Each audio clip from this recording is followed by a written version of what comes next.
Oh my goodness. I'm nervous. I don't like this. But we do have to record a podcast, so that does come with an intro.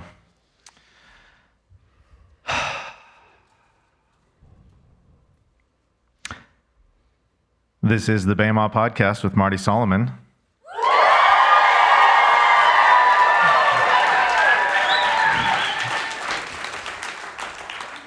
I'm his co-host, Brent Billings.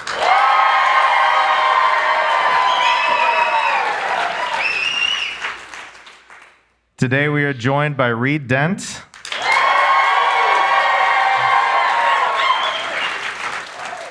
And Elle Grover Fricks.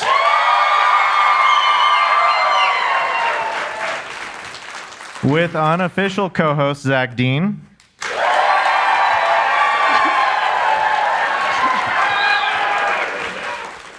Plus over 100 of our lovely podrishioners.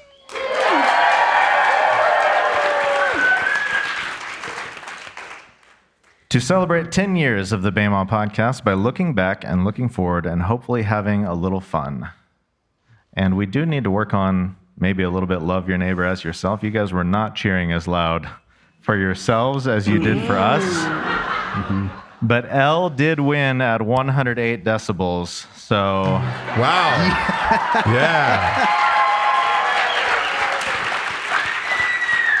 I can say that checks out from traveling all around the country. That checks out. No. I can say it checks out that Brent was measuring that with the thing on his phone. Yeah. So welcome to BEMA Studios. This is kind of a cool night because our spouses are here, and some of them might be hearing an episode of BEMA for the first time. Yeah.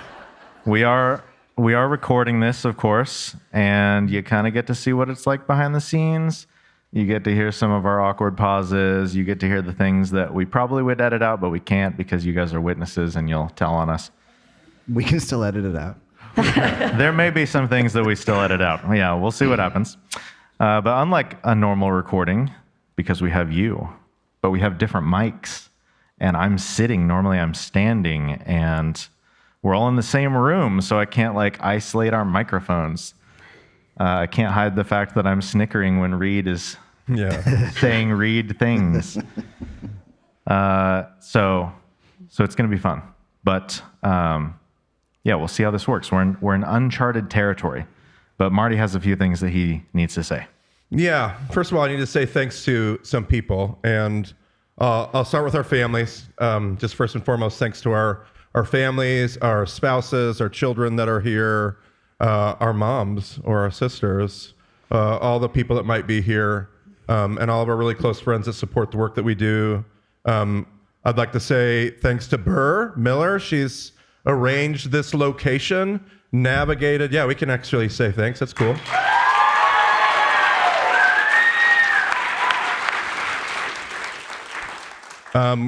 We've already cheered for Zack. Thanks for Zack for stepping into this, really awkward role, but beautifully occupied. I knew Zack would beautifully occupy awkward. It would be just right. I need to say thanks to Gus. Gus is in the back running kind of all of our tech tonight while Brent's up here. So thanks to Gus. This is actually the very first episode that I haven't recorded myself. Yeah. That's crazy. Yeah, absolutely. And then finally, I saved this one for last. I don't know why I thought this was such a great idea, but I came up with this weird idea one day and came to Brian Trushinger, who is the BEMA Podcast team lead and one of our executives at Impact. And I said, I have this great idea. It's 10 years and 500 episodes. We can make an announcement on the 500th episode, and we can celebrate 10 years, and we can do it with this live episode with tickets and people, and then didn't ever realize that Brian was going to have to carry all the weight of this idea. I was like, isn't it a great idea? Thanks, Brian. Go do that. And realized later what I had done to him. And so just a special thanks if you guys would just thank Brian for...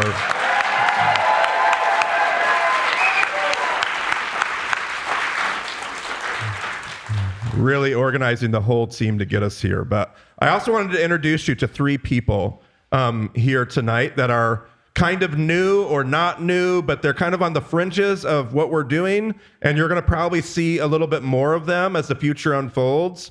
One of them is Bree Rapp. Where is Bree? There she is, Bree Rapp. She's in the back. Bree is our new media arts coordinator. So when you see like awesome graphics and videos that Amber shares on social media and that kind of stuff, that is Bree designing that, Amber working together to use it and spread that out. So Bree's a new team member you'll start seeing. She's from New York City, which is awesome. Yeah. And then we have Brian David right up here in the front. Brian David.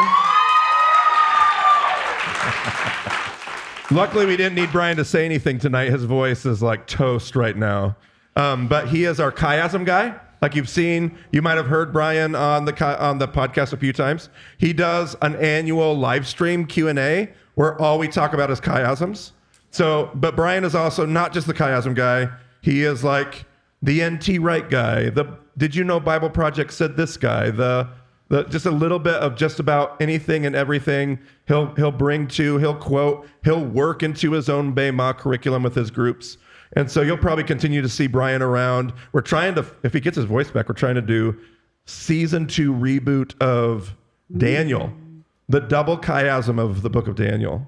So we got to get his voice back so he can record that with us. And then there's one other person you need to meet tonight. I'm going to try to get this name correct. I've practiced all day. Angelica Acosta Garnett. Where is she? We know her as Lika. We know her as Lika. She lives in Charlotte, but she works down in Texas at a place called Ibarra in the El Paso area, where she works on the border, the U.S.-Mexico border, with people that are on the move. And we're looking forward to partnering with Lika more, and you'll probably be seeing her and hearing from her more in the future. So you'll be able to think back and go, I was at the live episode where they introduced her. I got to shake her hand and talk to her. So a cool introduction we get to make tonight. So that's it for me, Brent. That's the thanks and the intros. Okay, well, we are excited that you're all here. If you didn't have a chance to say hi before the event, please say hi afterwards. We'd love to meet you, especially those of you who traveled a long distance. Like, by all means, please. We want to talk to you, and depending on how this goes, we may do other events. So you guys set the standard. We'll see what happens. Yeah. I'm actually going back to Marty again because Marty's going to share some reflections and some celebrations he has about where we've been so far over these last 10 years. BEMA, of course, started even before that, so I would imagine maybe some of those things will stretch back even beyond the podcast. But yeah, Marty, take it away. Yeah, I was just thinking about like 10 years. What do you say about 10 years from my seat? Because we'll all get to share from the different seats that we've sat in what these 10 years have been like. But I do these board reports every quarter for our board of directors. And at the end of all these reports, one of the things I always do is I give 3 words that describe where I'm at. And so that just came to mind as I thought about this. I said, what are the 3 words that describe where I'm at as I think back on 10 years? And I have 3 words: grateful, honored, and determined. I want to talk about those just briefly for my segment. I'm grateful. Oh man, I'm not going to get emotional. We get to edit that out. Not this time. But they'll know. They will know. That's stupid. I'm grateful that I get to work with friends on something that I enjoy. I know that is a great privilege and not something that everybody gets to do. But I'm really grateful for that. I'm grateful that I get to work with friends and really do something I just love to do every day when I wake up. I'm grateful for everyone that sees value in BEMA and makes it possible, whether that's all of you in the room that help support financially our ministry or just encourage us in a bazillion different ways, or would show up at an event like this. Some of you live in the area. Some of you came in from Raleigh, Virginia. I'm just grateful for people that see value in this thing that we do.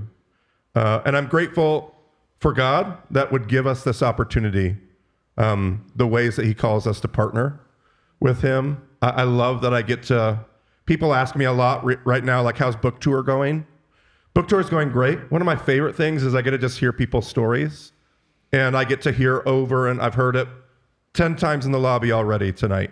What you guys do has changed my life. It's saved my ability to read the Bible.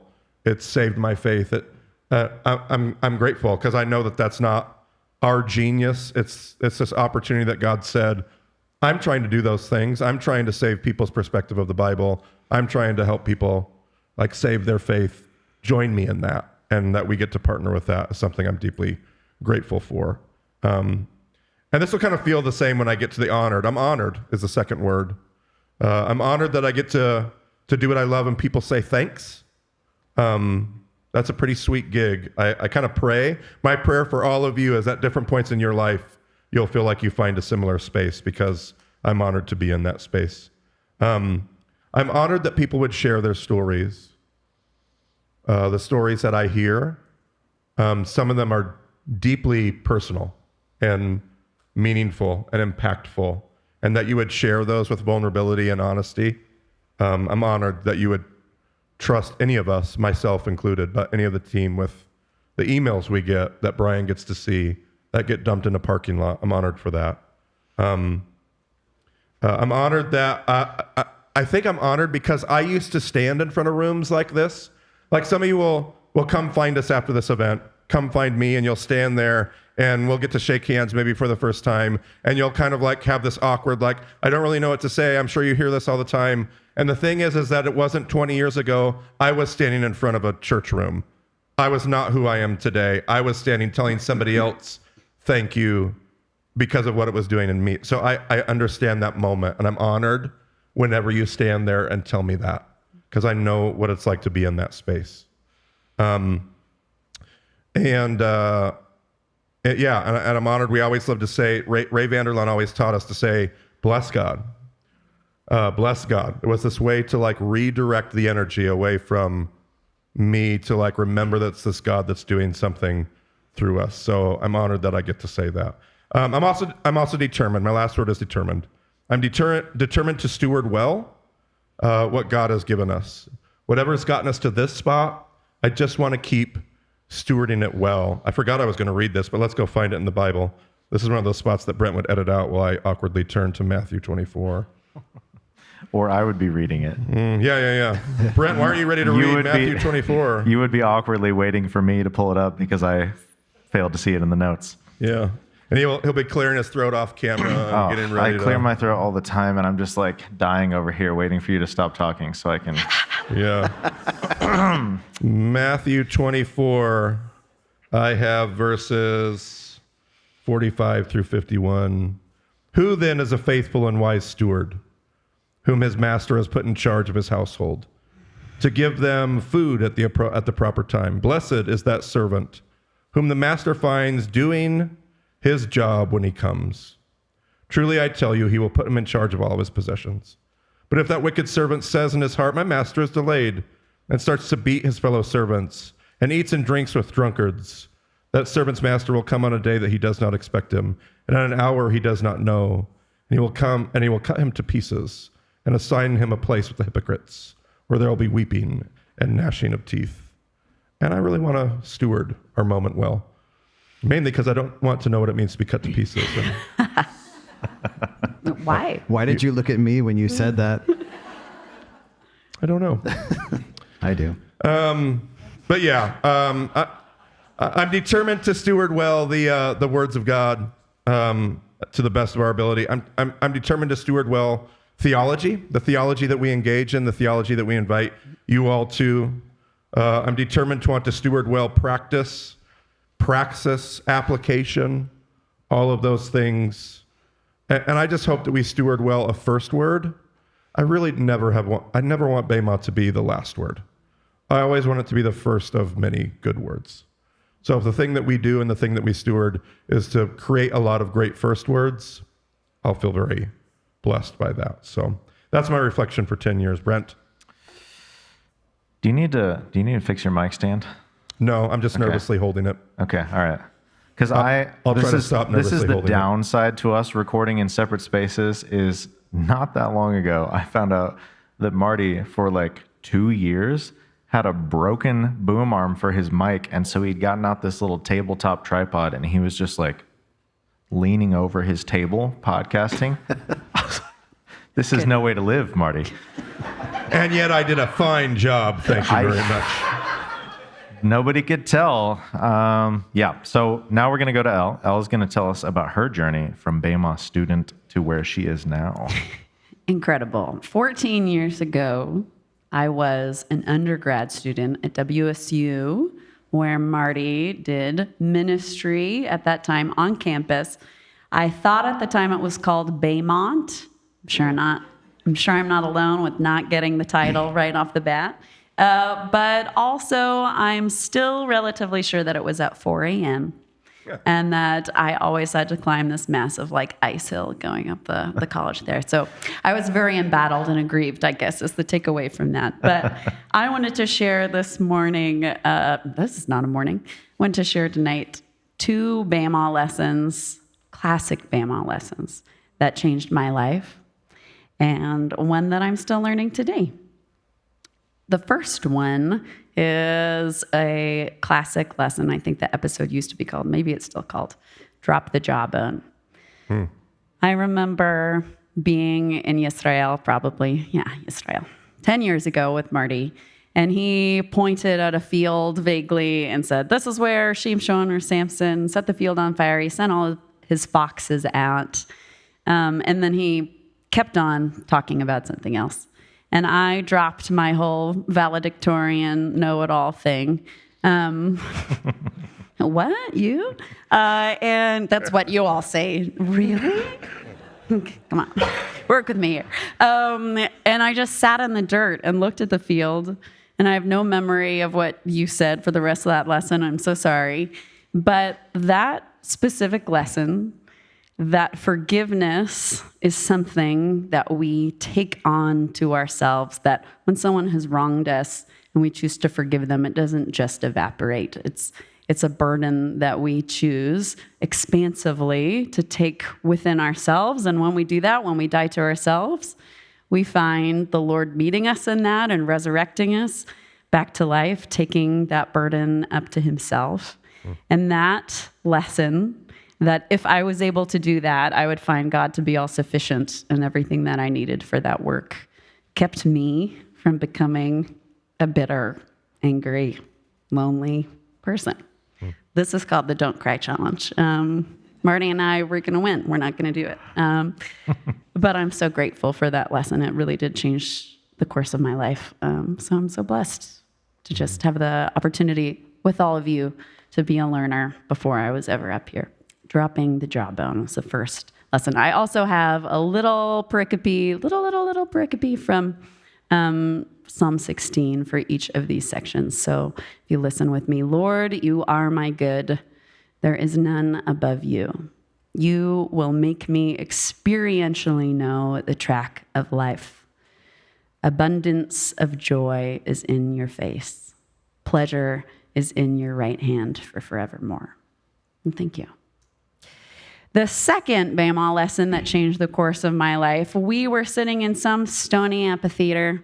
I'm sure Brent can tell me which one, but Marty had just taught us about boundary stones and boundary lines and how in the ancient world to demarcate what God had given you, what he had said, this belongs to you, it is yours. They would mark this with stones. And he had this lesson about not moving other people's boundary stones and how that would be stealing to do so. And Marty looked at me, probably don't remember, but he glared daggers at me and said, some of us here have allowed our boundary stones to be moved farther than they should be. And I'm like, what? I looked at him again. Takes his hat off, you know.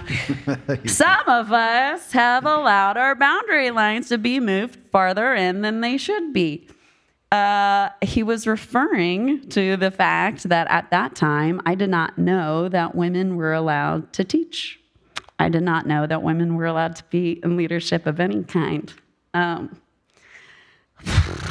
Should have eaten more. And I'm so grateful that God, of course, made me, called me, gave me gifts, but he elbowed Marty in the ribs and said, make sure that you notice her gifts and her calling and who I made her to be. And then that Marty also called that out of me, which is so beautiful because that's what Ray, his teacher, did for him on a similar trip of saying, I think your calling might be this. Think about coming out toward it. So I am so blessed that you changed the course of my life by elbowing me on that amphitheater and telling me that and kickstarting conversations. So those two things changed the course of my life. I'd love to talk to you guys about what's your favorite thing that you learned. What is it that you feel like, I think I might be being drawn out this direction. This story made me think of this. I'd like to get to connect with y'all afterward. But those are two that changed me. The one I'm still learning today is the lesson of Meodecha, and it's from the Shema. And I would be so blessed if you know the Shema as Marty has taught it to us. If you would say it along with me, is that okay? Will that upset our sound? Not at all. Wonderful. Join me if you know it. If you don't know it, that's perfectly fine. But Shema Yisrael, Adonai Eloheinu, Adonai Echad. ואהבת את אדוני אלוהיך בכל לבבך ובכל נפשך ובכל מאודיך ואהבת רעך כמוך. Hear, O Israel, the Lord is God, the Lord alone. You shall love the Lord your God with all of your heart, with all of your soul, and with all of your and love your neighbor as yourself. So that very there, he taught us is the word meod, and it's true. That is just the word for very. I am very, very many things. I like to be very intellectual. I like to be very silly and goofy. Texas people know that. And I thought that in order to be on a space like this, in order to be in the world, that I needed to edit myself in some kind of way, that there was not room to be the wholeness of who I am, that I needed to try to adjust things, and getting to learn that that is not the case. Getting to learn that the gift that each of us is made to be is enough, and we don't have to worry about the wrapping paper, that we can be in community, that the particularity of who we are is something that God intended. And so I love, again, getting to spend time with all of you and hear some episode that I wasn't sure about putting into the world, like the text pillar one, talking about purple and spiral dynamics. I hear from so many of you guys that you love that. And I had weeks Somebody afterward. just said on Slack this week, that episode made them like just tear up the entire time. Amazing. Isn't that great? It was a really good episode. Oh, well, thank you. This is why I'm here. That's what I was hoping for. But getting to be in a space where I get to say, hey, this is what I think I'm working on in a beautiful community with my meod, the way that God made me, and also the same, of course, for all of you, is such a blessing, something I'm growing in and learning. So I'm so grateful that this community is one that Marty has created, that he has led and continues to lead. My last portion from Psalm 16 says, as for the holy ones that are in the earth, they are expansive and magnificent. They are all my delight. Because each of your meods also give me great joy and delight. So thank you. That's it.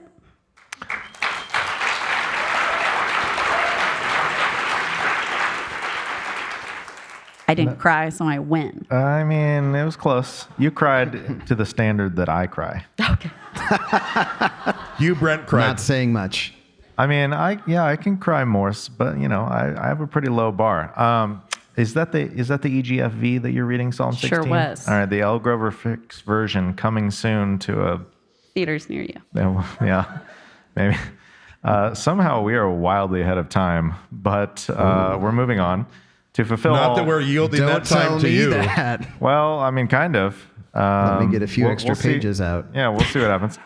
But to fulfill all righteousness, Reed is going to read aloud to us. Yeah. If you have listened, you know that I truly do this all the time. Marty, this is early part of our friendship, and lots of comfortable times for him, just sitting there listening to me read things. And right? Yeah. Yeah. Our little book baby that we made was part of you. No, yeah, I was reading me. to Marty, and then we were walking and talking, and he's like, "That's it. That's the next book. Let's write it together." Usually, I'm reading something from Frederick Buechner or from Barbara Brown Taylor or some other great writer. This evening, I regret to inform you that you're going to get a slightly less caliber piece of work from myself.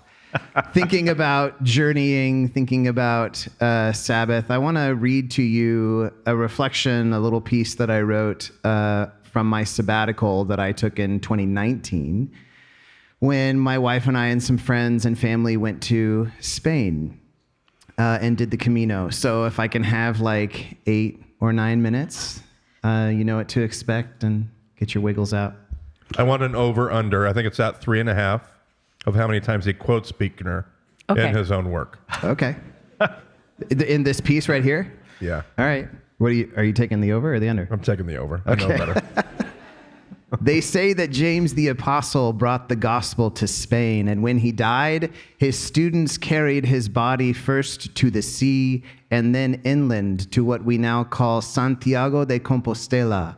There is a cathedral on that spot now, like a great Gothic Christmas tree, hung all over with ornaments of saints and angels. And each year, many pilgrims, peregrinos to the locals, walk across Spain to visit it. During the summer of 2019, my wife and I, along with 4 of our friends and family, set out as peregrinos on this path known as El Camino.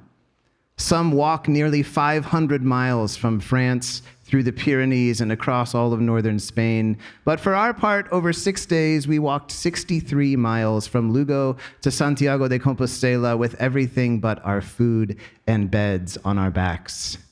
What was on my back was my pack. A green Gregory 40-liter outfit with mesh hip pockets and a loop on the shoulder to hold my sunglasses. For the first 17 miles on day 1, it was an awkward burden. The length and weight of these packs tend to turn you into a weeble wobble, teetering and tottering this way and that. So to achieve balance, they have about 20 different straps for shifting weight around. Cinch here, let it out there, hop, tug, push, and pull in an effort to get things into just the right spot on your back, all while trying not to sideswipe your neighbors on the trail. After that first long day, though, my pack had become a sort of comfort to me, like burdens do. By the end of the week, it had become a home for me, as imperceptible and ever-present as the weight on my own back. Like a snail, I lived out of my burden. All the pilgrims did. If not because of the packs, you can tell the peregrinos by their limps. With blistered feet, we hobbled along like we were walking on bee stings. So many colorful, rain-proof burdens from all around the world bobbing up and down the paths. Here is an osprey, there is a quechua, mine is a Gregory. There are many like it, but this one is mine. At night in our hostels, we neatly unpacked the necessary items before locking them up in the lockers of our shared rooms. There wasn't much: a pair of flip-flops, some card games, deodorant, a toothbrush, some trail mix, and extra clothes. By far, the most expensive thing was the burden itself, the backpack. In the morning, we repacked and picked them back up again. We did this ritual with our burdens for days. Like some darkly comedic prayers of the hours, our morning and evening routine consisted of making sure we had everything we needed to weigh us down. On trails, we collected wildflowers and shared stories. Late in the lobbies of our lodgings, we shared our deepest, honest thoughts. I was challenged and surprised by what John, an Army officer of considerable rank, had to say at 2 a.m. about whether and how someone can embody the nonviolent Christ as they send paratroopers into the fray. He spoke of his belief in compassion over authority as the way to motivate scared young men to fall through the sky into battle. I read him Buechner's Alphabet of Grace in that Dutch Airbnb, and the silence grew still as darkness between us. 5 days in, the day before arriving in Santiago, we were walking when my wife's cousin looked up in frustration and exclaimed, "Oh no!" The news said James's tomb would be closed for renovations when we arrived. we would have to worship elsewhere. The group groaned, but I, ever the theologian, sputtered forth with what I thought I knew. God does not live in temples made by human hands and where the Spirit of the Lord is and all of that, you know. The sixth day we arrived. The body and ghost of St. James were, in fact, buried beneath plastic sheeting and metal scaffolding while the place was getting a facelift, so we found another church. Not the one we wanted, but still, it was a building achingly old and beautiful, with steeples high enough to make you crane your neck. At the gate of this church, the security guard told me I could not bring my pack in. Burdens were to be piled by the door. I saw other pilgrims casually, effortlessly, scandalously toss their packs aside and enter the church without a second thought. My friends and wife, appallingly, were ready to join them. "Wait a minute," I said. "What about our stuff? Someone will take it." Afraid, I could not let go of the urge to protect my burden. My wife's cousin, Georgianne, had been living in Spain 3 years at this point, and feeling none of my fear, but a great deal of mercy for me, offered to keep watch in my place. "Let me stay," she said softly. "I've done this before." "Please, don't," I demanded, brooding. "Just don't." With no place to leave my burden safely locked away and unable to bring it in, I chose instead to guard it while my family and friends entered the church without me. Alone, 20 feet from the gates of the kingdom, like Gollum with his ring, I kept watch over a pack of packs, hunched over, maniacal-eyed, worried that a thief would steal what I had carried across Spain, my dirty laundry, my earplugs, my identification. Like the prodigal son's older brother pouting outside over a fattened calf, my judgment was self-imposed. How could I ever again speak of God excluding anyone? So I sat unassaulted, draining my toes of fluid, suspiciously eyeing no one. As it turned out, the thieves either were not there or did not care about my junk. A couple of peregrinos, dirty and beaming from their own pilgrimage, passed by in the courtyard, shedding their packs lightly as dead skin. The woman had blonde dreadlocks, and she held back by a bandana. She smiled brightly at me and said in a wonderful Australian voice, "Congratulations." I didn't try to explain why I didn't deserve it. When the mass began, I heard a voice echoing from inside, como el viento y fuego, calling me in a language that I couldn't understand or resist, asking me to let the thieves take what I could not leave behind and come worship. Finally, I entered, barefoot and bareback. In strange tongues, I heard about Jesus and his grace. And then I saw it with my own eyes when an Israeli and a German passed the peace right in front of me. I stood in the back during a hymn and turned when I felt a hand rest gently on my shoulder. Army John whispered, "I'm glad you're here." And in the quiet that followed, I began to desperately hope that I would go back out into the world to find my burden gone, taken by thieves who wanted it now more than I did, and that I would laugh harder and deeper than I'd ever laughed in my life. But, God willing, my burden was still there. So I did what I could and had to. I picked up my pack and kept going. We got a car for the last 50 miles. Strange, covering in an hour what had taken us nearly a week to walk. To a town called Murcia on the Costa de Morte, Gallego for Coast of Death, where shipwrecked sailors and peregrinos have all met the same end for centuries. Fittingly, there's a point known since the Roman Empire as the end of the world, and there sits a chapel whose doors face the sea. When you leave worship, you enter not the world, but an eternal horizon. It's tradition to stand at the edge of this eternity and throw a scallop shell into the sea. We arrived before the crowds and found a spot on massive boulders out just off the coast. After throwing our shells in, the 6 of us spent an hour sitting, watching, each on our own, in silence. And as I sat there in front of the enormity of the Atlantic, I was struck by a thought. Some travel 63 miles on the Camino. Some journey more than 500 miles. Some ride bikes, some walk, some run, some hobble. But no matter who you are, or how far you've come, no matter how heavy or light your burden, no matter how smooth or blistered your feet, every person who arrives at the very end reaches a point beyond which their own legs cannot carry them. Everyone eventually finds themselves on equal ground before God's vast grace, and his grace is vast enough for everyone.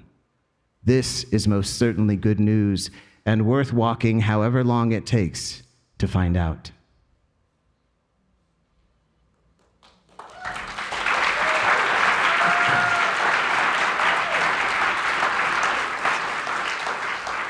See, and this is why we read to each other. Right, Marty? That was the most. How you feeling right now? That was the buddy? most read thing ever. That was. I also think he skipped the Buechner quotes because that count was only at 1.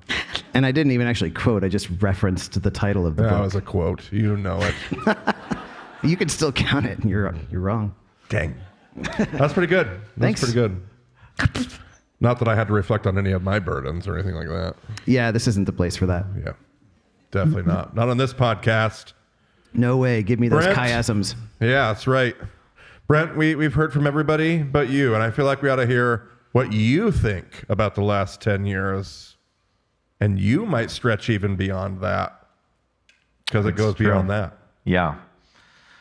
Yeah, I remember in 2012 when I moved to Moscow to work at the church, and I would walk from my office to the copy room or the front desk or the bathroom, whatever. I was always going by our conference room, and I would just hear Marty in the afternoons yelling and jumping up and down. I'm like, what is going on in there? So the next fall, when his second round of BEMA classes came around, I was like, I'm in it. And these lessons changed everything about how I think about the world, how I think about the Bible, how I think about people.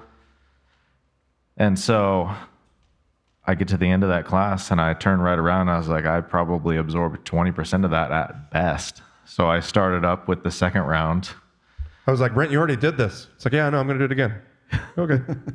So I get when people tell me like, yeah, as soon as I finish session 5, and you better say 5, not 4. As soon as I finished session 5, I went right back to the beginning of session 1. I get it. I did the same thing. So then I take it personally. you take it personally? Yeah. Well, that's why we mixed you in that's why we're doing the reboot.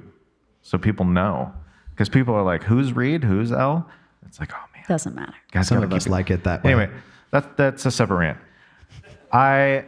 So we started the podcast, and I knew how much all of this meant to me, and I knew how compelling it was to me, but I didn't know like who that was. I didn't know who was going to listen. I knew as we were going through that class, there was some random guy named Jim in California who would order pizza for us and have it sent to our classroom because his daughter was going to the University of Idaho, and so he knew of Marty that way. So like we had some random connections, but I was like, whatever. So we started the podcast, and we started hearing about a couple people here and there. But I think what was the most bizarre moment for me was September 2018. And we got a message from this couple, Mark and Gina, from Illinois. And they were going to be driving through Moscow for some reason. And they wanted to meet us. And I was like, I don't know anybody anywhere over there. What is happening? And then it just continued to get crazier from there. So I was actually looking back because I keep records of everything. Oh, does he? You guys have no idea. It's amazing. Some of you were involved in this tonight, so these numbers are even outdated. But I have an album on my phone of all the photos that I've taken with people. So when I was looking at it this afternoon, I have 201 photos in the album, 911 faces represented, stories represented, I checked my other folders on my computer, 110 Zoom calls with another 389 people. And that's just the people I've had a chance to talk to sort of a little bit. And there's so many, like the fact that we get to go on this journey together with so many different people. Like I look at our BEMA map, which I love the map so much. I look at it all the time. I look at maps in general all the time. As of today, we have 539 groups on the map, 44 states, plus DC, Puerto Rico, Guam, Northern Mariana Islands. We have 37 countries represented. So my wife and I went on our 10-year anniversary trip to France, and we met 4 groups while we were in France. We went to another trip to Sweden, Estonia, and Finland, and we met people in all of those places. Some of them we knew about before we were going, and then while we were over there, somebody contacted me and said, "Hey, I have some friends in Helsinki. Would you like to meet them?"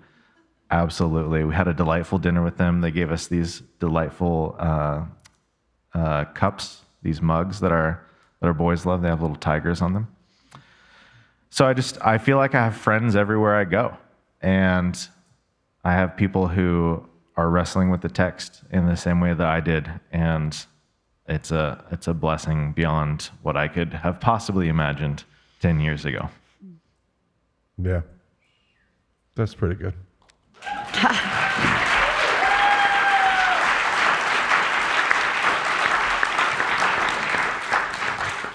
To either your delight or dismay, I am back.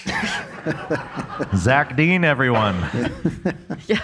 So our next segment, we have a fun time together, and we're going to practice as we move into it. We are moving into 2 truths and a lie. The first lie has already been told. We only have 1 truth and 1 lie for each round. So I started, that was a lie. Oh. So the way it's going to work is we're going to start on Elle's side and go across, and she'll give a truth and a lie, and then we'll banter back and forth and see which one we think is true. Then when we go to vote on which one is true, I'll go, who thinks the first one is true? And they'll raise up a finger for number 1, and you cheer. If you think number 2 is true, they'll raise a number 2.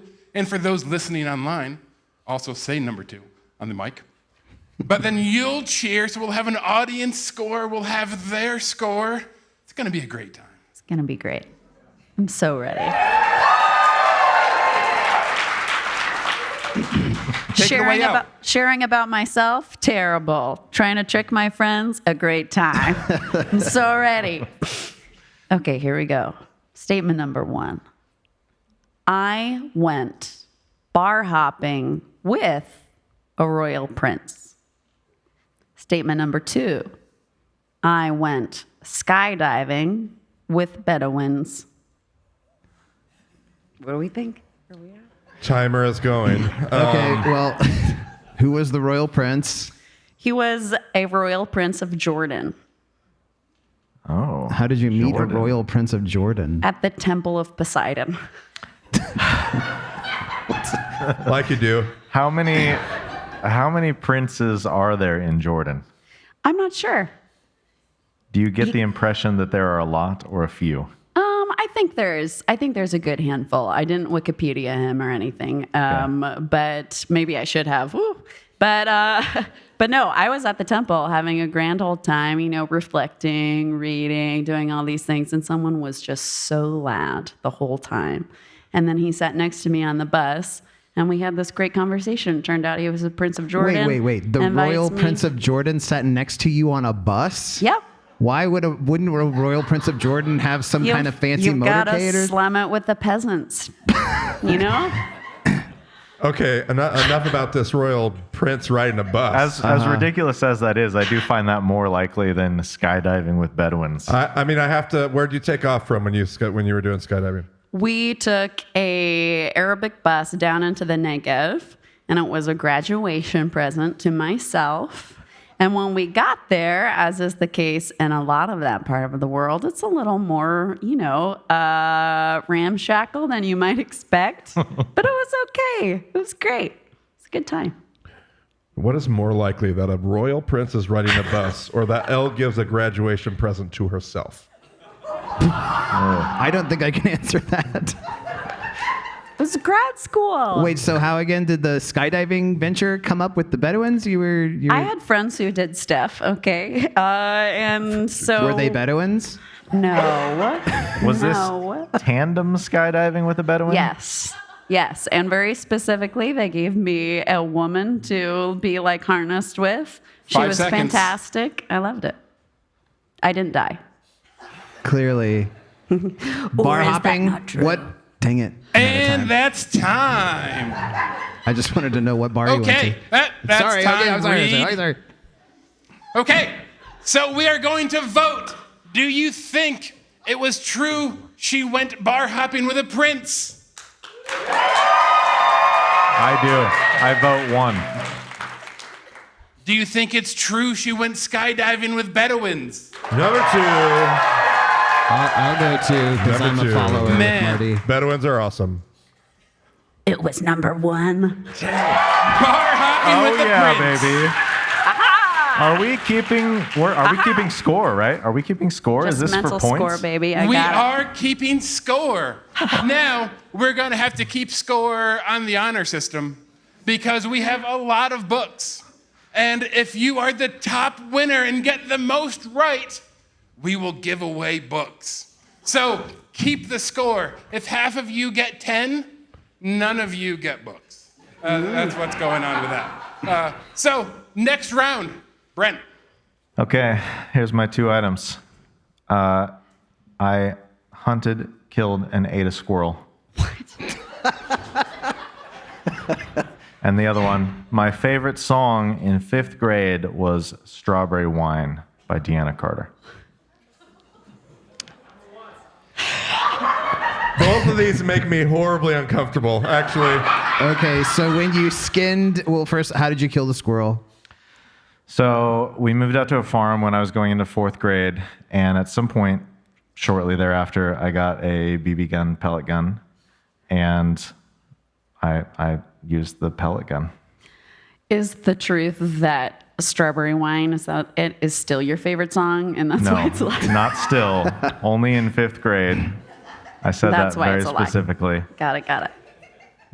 Marty, you should know some good hunting, skinning specific questions, right? Like you're a hunter. What?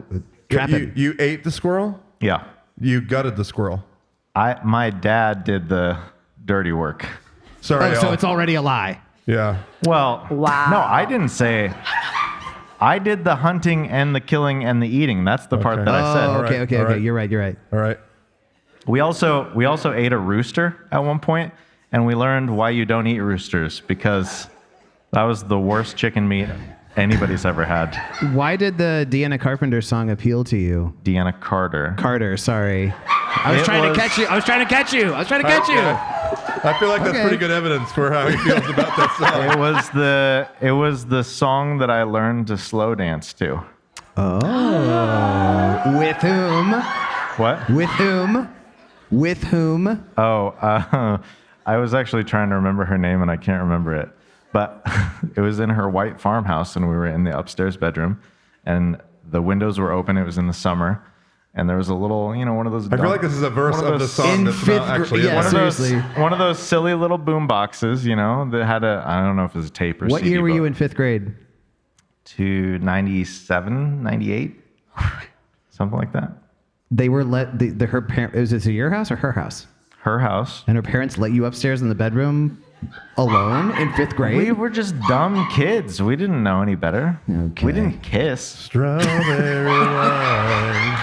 Clearly, that would have been a lie. And that's time. July moon saw Yeah, we should have just asked him to. That might be copyrighted. We'll see. Not my version.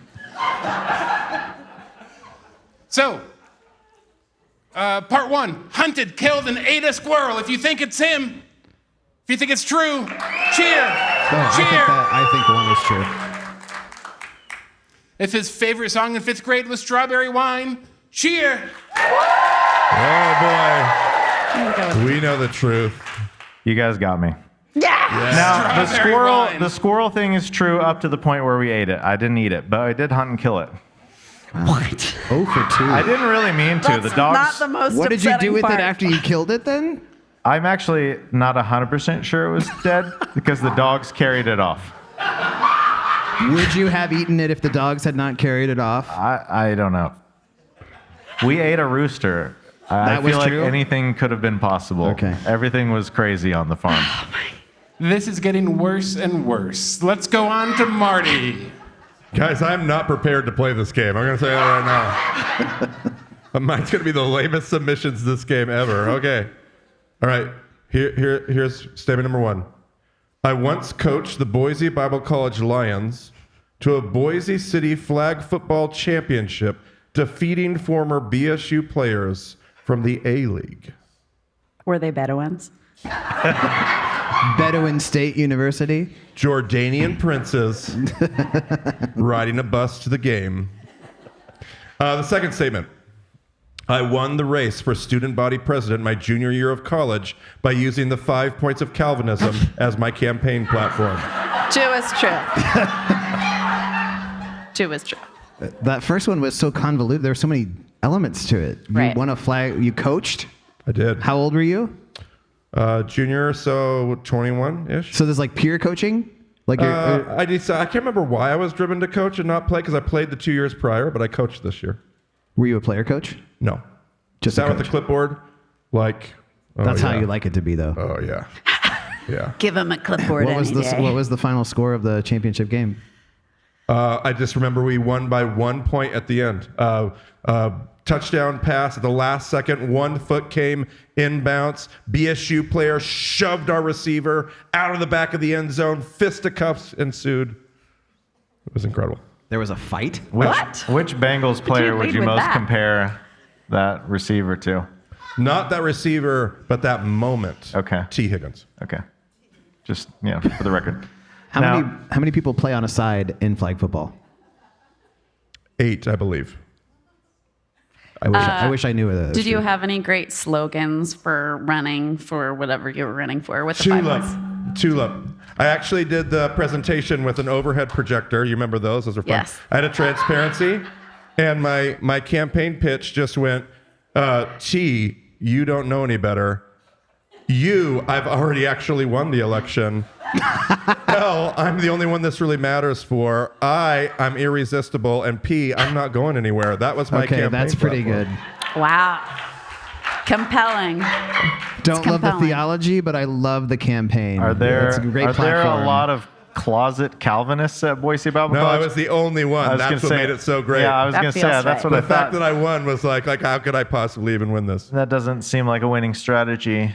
Do you know who any of your opponents were? Yeah, do I know the opponents? Yeah, who Chris were Short. Who? Chris Short.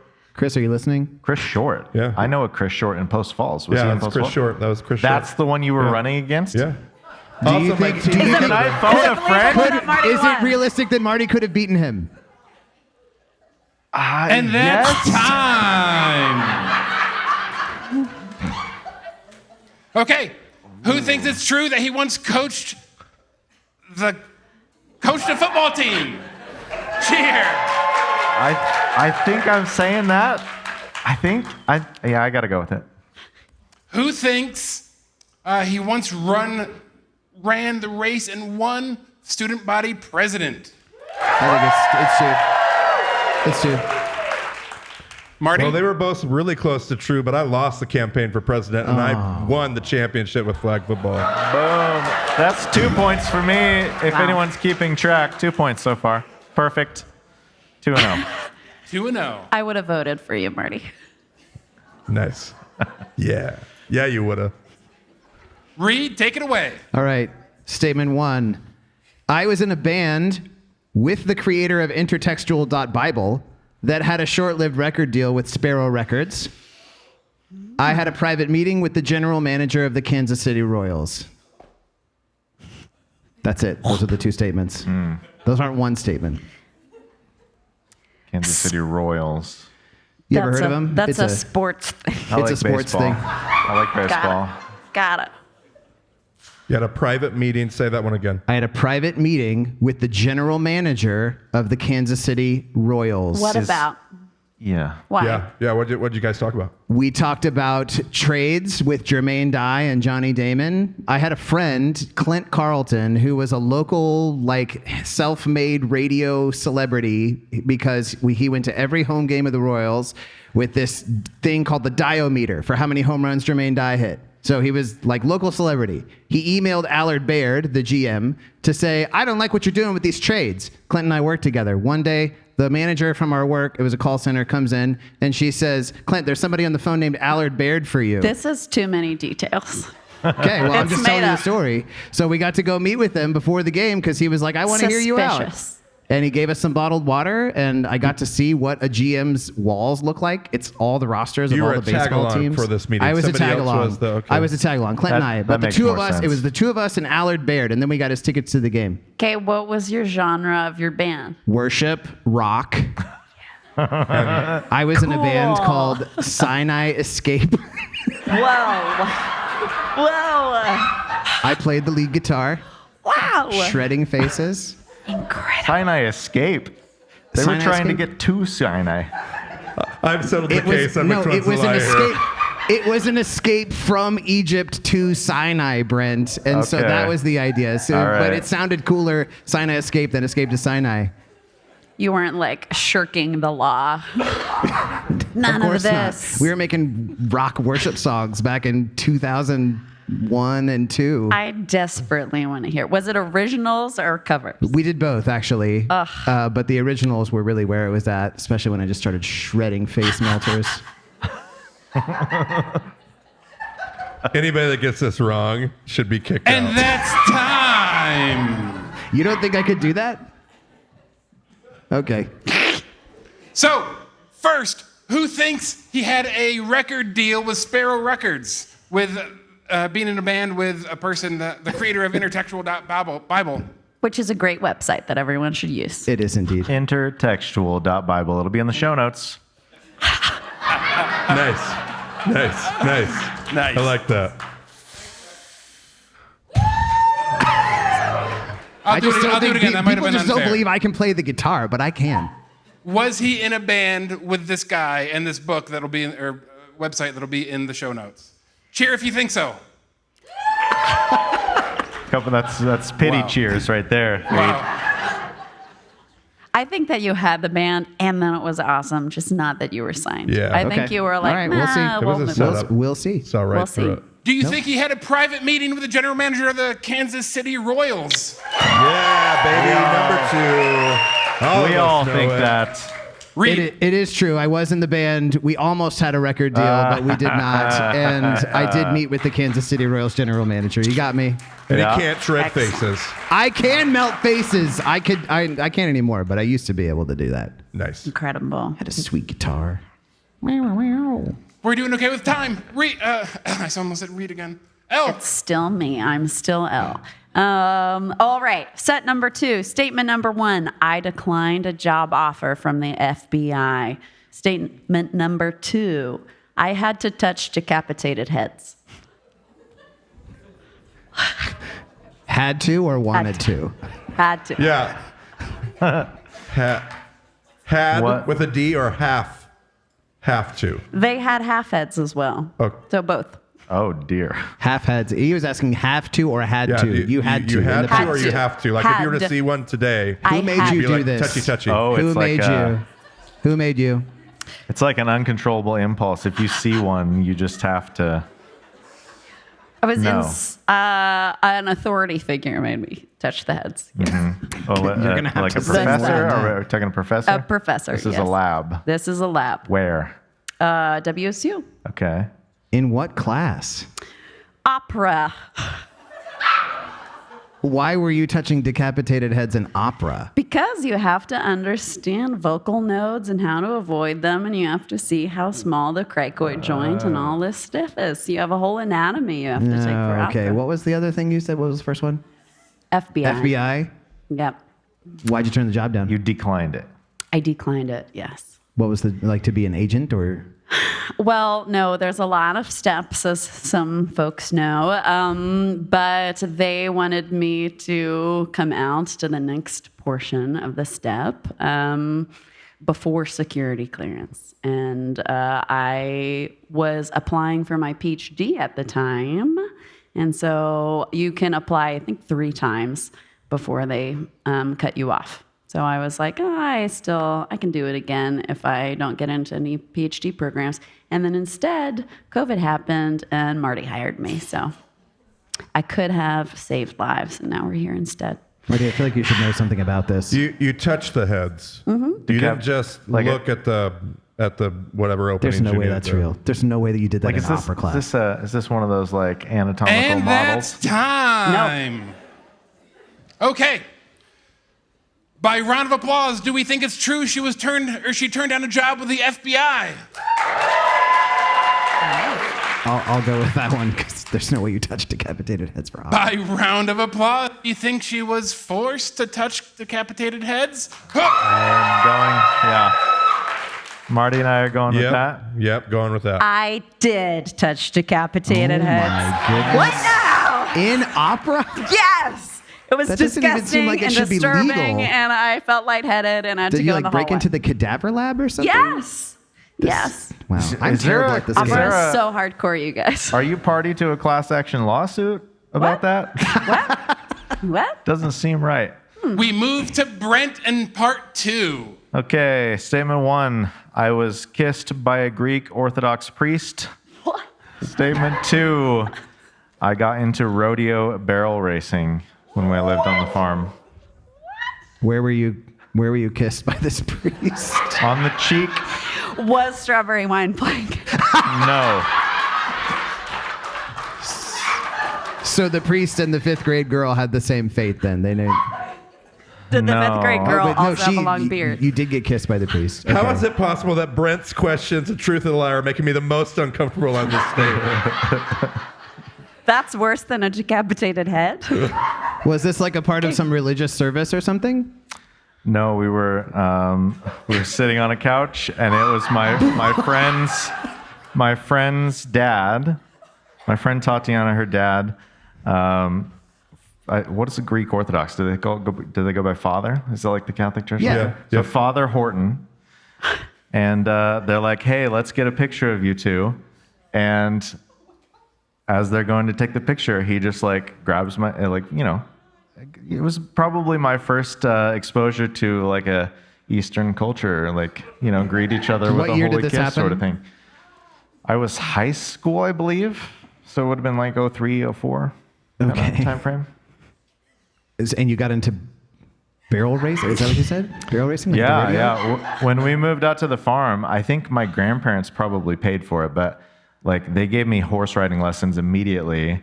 And then I remember going to my first rodeo in Piedmont, Kansas. And I was stunned that anyone would do any of the like bronco riding or bull riding. I'm like, that looks like you're going to die. But the barrel racing, I was like, that's cool. Like that looks fun to go fast and whatever. And I had That's when you were a kid? yeah, I didn't actually get into the rodeo because my parents got divorced, and then I don't want to be too much of a bummer. Anyway, we had to move back to town and whatever. But And that's time. I want both of these to be true so badly. I want both Barrel of them riding, to have Brent, is what happened, you want them both to maybe be in the true. same scene. By round of applause, who thinks Brent was kissed by an Orthodox priest? I'll go with that We all voted number 1 for the listeners. By round of applause, who thinks he got into rodeo barrel racing?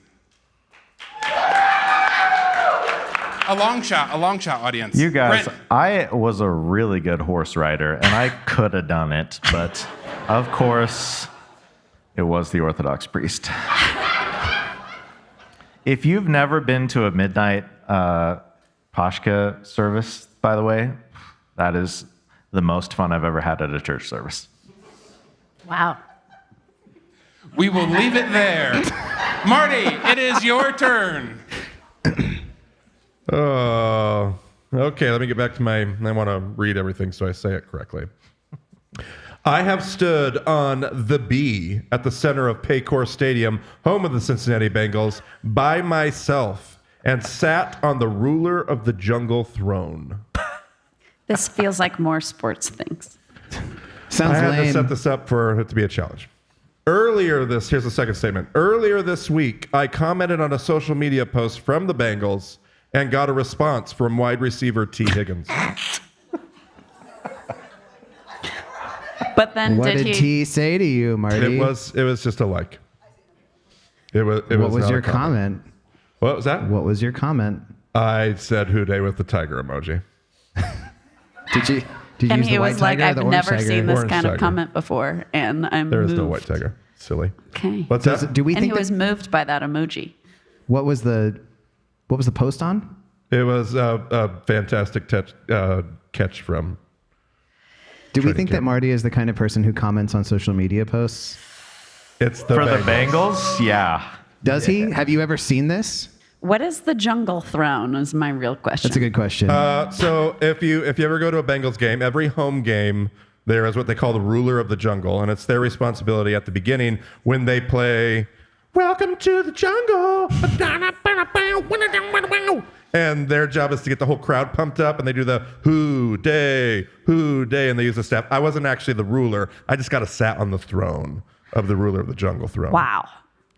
Wow. I have more questions than answers, but that's fine. Yeah, Are you there against your will? absolutely. Are not. you part of a cult? No, Okay. All right. Why did you get to stand on the B by yourself? because I was there for a meeting to look at season tickets. I don't buy Wow. that. I don't Did buy it that at cost all. money to go down on the field? Absolutely not. Free as can be. Do they do this for every person who wants to Absolutely meet to not. talk? It was an exclusive opportunity. Who gave you this opportunity? His name was Jake. Jesus. Jake. Was it Jake Browning, Nope. the backup quarterback for the No. Cincinnati Bengals? Why would he give you this opportunity and not everybody else? Because he was a 19-year-old sales guy who couldn't believe I came down to actually look at my seats in person. That feels right. And that's time. So, by round of applause, who thinks Marty stood on the bee and sat on the ruler of the jungle throne? Yeah. I absolutely believe. Likely. Yes. By round of applause, who thinks that earlier in the week he commented on social media and got a response from T. Higgins? I am going to start commenting on all the Bengals social media posts now, but it was the bee. Yeah. I stood on the bee, Excellent. sat on the throne. Finally, I got the Got first photos one to I got prove right. it. I absolutely believe that you would go to the stadium to look at your seats Absolutely. and that most people don't. Yes. Yep. I love it. Yes. I love it. Reed, take it away. All right, statement 1. My eardrum is made of skin from the side of my head. Statement 2. I have Is- broken the same bone 3 times. Pause. Is the first one not the case for all humans? I am saying they took skin from the side of my head and put it inside my ear. Great. Why? When did this happen? It was like 14, 13. Why did they do this? My eardrum ruptured Why? because of a diving board accident. Are you sure Okay. you weren't just playing the guitar too well? I think I have some Melting long-term faces and I do eardrums. think I have some long-term hearing loss because of those experiences, but that's not what we're on trial for here. Tell It's- me about the it's- diving board incident. I went off the diving board and I went under the water, and when I came up, it was like, oh my gosh, my ear hurts so bad, and it had ruptured. City pool? Yes. Did you break the bone during the same dive? No. Different times, different era. Tell me about those. I was a skater back in the day. Did you say see you later? You don't believe I was a skater? Yeah, middle school, I was a skater and fell back on my wrist. And then another time was at Camp Eagle, this adventure camp in Texas. It was the last week of camp, and I had been climbing, and I fell back, and the mat was not where it was supposed to be, and kablooey. And then the third time was actually at CCF when we were playing this game of box. It's a Frisbee game. And Derek slammed into me so hard that I fell back and pop. again. Believable.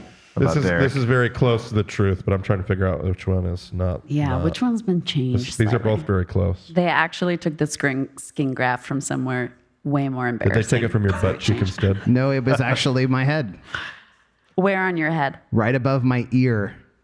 Did you have a bald spot there? I did. Or just the one? I did. Okay. Wow. Low blow. Zing. Low blow. Wow. Sorry. No, thankfully that part has regrown. That's about the best I got. And that's time. So, by round of applause, do we think it's true that the side of his head supplied skin for his eardrum? I messed that up.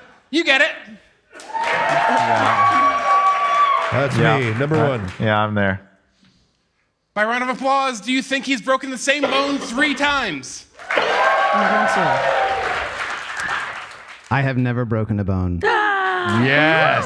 But Wow, not even close. I had to have 2 skin grafts to fix my eardrum. Oh, so that wasn't even the full truth. You're whole. You're ready to be Wow. sacrificed, is what I'm hearing. I've never broken a bone either, Reed. All right. Man. Fist bump. Brothers. Me neither. Listeners, we're air fist bumping like this. Okay. We are perfectly on time. Wow, we really are. Yes. And that means it's time for an announcement. I want you all to know that we have a new merch store that is being announced today for the first time. Yes. Whatever I say, they cheer. I love it's amazing. it. It It's is when amazing. you do the arm thing. How do you do it, Zach? I don't know. Spontaneous, even. You will be receiving, the people in the audience will be receiving an email with a discount code. So you'll be getting that, I don't know, today, tomorrow, something like that. And then it'll be live at our new merch store, BEMAmerch.com. And so we're moving into a time of Q&A. But we should note that BEMAmerch.com will be in the show notes. Oh. Show notes. I was wondering if this show was going to have show notes. Oh, Every show has show notes. I'm sorry, I messed up a part. Oh? What? Has anybody gotten 8 out of 8 for our game? Oh. Oh. Has anybody gotten 7 out of 8 for our game? Ooh. 1, 2, 3, 4, 5, 6. You're getting cards. Andrew's bringing them out. We have a couple more books to give away. What was that? Was that 7? How many? about 6? Well, hold on a second. How many books are you giving away here? Because I gotta do a thing here, and Yeah, I got questions. I need maybe 14 books. We'll see. Every 10 question that gets selected gets a book as well. Out of these books on the side? Yeah. Yeah. I misunderstood. We'll stop there. How many? We'll stop It's good. there. How many have you the given 7 away so just the far, 7 Zach? people I is was good. told over and over, there's so many books to give away, Zach. I did. I told him Well- that. I was like, give books away like candy. Go. Yeah. Go in peace, Zach. There's always Marty's books. So that's it for now.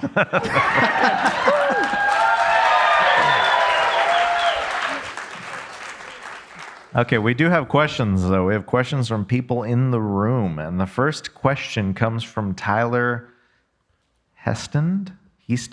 How do you say it? Where are you, Tyler? How do you say your Oh, hey, name? Tyler. Hestand. Do you want me to bleep it out in the podcast, though? Okay, all right. This is going out. world This is must going out for know. the world.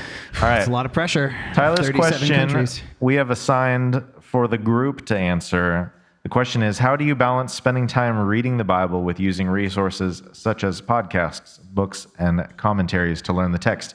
How can we ensure those resources deepen our engagement with the text rather than replace it? And I will just say, Tyler, I feel personally attacked. Anyway, what do you guys think? Incredible. I think I have like input seasons and output seasons. So if I'm doing a lot of creative work, that's a time that I'm really just in the text. I'm not trying to take in more of other people's ideas. I don't want to accidentally plagiarize or just feel like I don't have something to say about a text. So that's at the time that I'll put everything back on the shelves and just be in primary text, as in the actual source or the Bible itself. But I like to rotate seasons, keep it fresh, or then I'll find a new resource that I love and I'll hang out there, go back. Yeah, I think I'm just such a structure. I just structure everything. So I spend the exact same amount of time in all the things every single day, no matter how I'm feeling or what I'm getting out of it. My 3.5 hours in every morning just always have, and that's how I make sure it's always balanced and I'm always spending the same amount. And there are times where I feel like I'm getting more out of this space than that space, but I try to just keep going back to the same space the same way, trusting that moves as it ought to with the Spirit over time. So that would be Marty, what I would, for the audio listeners, Marty's moving his hands around like a wave in an ocean. a wave. Water bending. I structure it, man. Structure. Okay. I think mine, I feel like I've kind of changed over time, and I used to lean a lot more on like the secondary materials when I would be prepping for me, it's a lot of preaching, sermon writing, that kind of thing. And I feel like as I get older, I just consult those things less and less. It's not that I think I know everything. I just have, I think, learned to be better at letting the primary text actually be primary.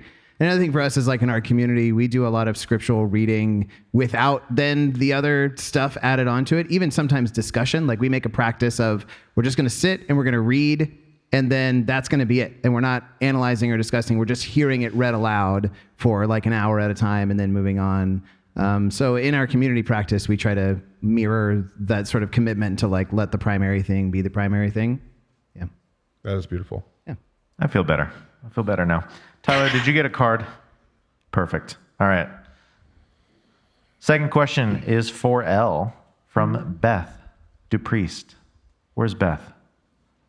There's Beth. I've met Beth before in Portland. Beth, by the way, is one of our transcriptionists. She is responsible for... I'm so sorry, Beth. Oh, goodness. Yeah. But she helps it. She helps the podcast listeners who can't listen read what we're doing, or the people who want to follow along and take notes, and the people who are working on translations of the podcast, which crazy to even think about that anybody would want to do that, but okay. So thank you, Beth, for that, by the way. Question is, what are your thoughts on using AI to help with Pardes? Is it a helpful tool to find connections, or a danger that leads us down the wrong path, or something else entirely? And she says, as I write this, I'm beginning to think about your teaching on the Tower of Babel and how technology advances are essentially amoral. Does that apply here, or is AI somehow different? I believe that is not one of my teachings. So Well, I'll the let BEMA teachings. Marty comment on that if he wants. But I love this question because we've been getting more and more emails that have like a big download from ChatGPT in it. And I heard Marty say, maybe not, most recently.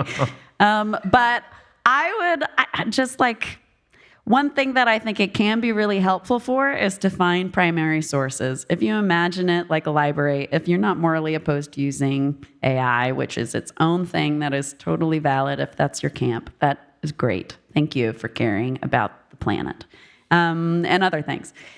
If you do, please ask for a primary source. Don't ask it to do the analysis for you. And then with the primary source that it gives you, go and read the primary source, right? So this also you can just do on Safaria, right? You don't need to use AI if you are looking at a text and specifically for Pardes and you're trying to find, what does somebody say? If you're on Safaria, you click on the verse and they're all right there. You don't need ChatGPT or any other thing to help with that. But the real danger with it is we don't know what we don't know, right? And so if you are asking an AI something that you want to learn and you don't know how to filter through that information, how are you supposed to be able to figure that out if it's not already your field of expertise? So Say you are trying to figure out if you agree with me about my thoughts on circumcision. Elle's always talking about circumcision. Or Marty's. And you're like, wait a minute, is this an Egyptian thing or not? And blah, blah, blah, blah. Elle's saying this is a priestly Egyptian thing. You ask ChatGPT. It'll say, no, we know that all of the Egyptians did that. You don't know that the reason that Chat whatever is telling you that is that it's quoting Herodotus, and Herodotus was bigoted against Egyptian people, and it was a whole thing. And so if you don't have that insider information, even if you ask it like, oh, how do we know that? And it says Herodotus, you'll be like, well, he seems old and qualified. Right? So that's the danger for all of us out there, to be careful with, if we're using it to get into somewhere deeper, somewhere else, and not just turning off our brain, finding an answer, and then popping it on Reddit or wherever we're going. That'd be my recommendation. And we just generally believe there's value in human thought and creativity. Somebody maybe wrote a book about the value of being human. It was a pretty good book. Pretty good book. I mean, I think about the pillar of wrestling, and it seems like AI just erases the wrestling, right. You know? Right. Yeah. It can facilitate it. And to talk about the Babel thing, the Tower of Babel technology, I think it's a perfect example of that lesson, because technology has all kinds of, are we going to use this to steward God's creation back to righteousness and justice? Or are we going to use this technology to take us away from that for selfish ambition or whatever those things are? Part of my grad work, I had to write a paper on AI in terms of what could it accomplish if we were using it for the poor and for issues of justice. And you could use this to great ends, but we're not. We're just going to keep letting... Anyway, now I'm going to start ranting about Empire. So I wouldn't do that, obviously, rant about Empire. Never. Brent, next question. Okay, next question's for you, Marty. Oh, hooray. This one comes from Nakia. I know where Nakia is. It's right there. We've talked before. Raise your hand, Nakia, so they know how to give you a... Yeah, we need another more card cards, for Nakia. more books. You already have 2. You could donate a card to somebody. She's going to have a want. library. She's not going to be able to fit on the airplane going home. Should have been doing that the whole time. Wow, creativity right there. AI would not have suggested that.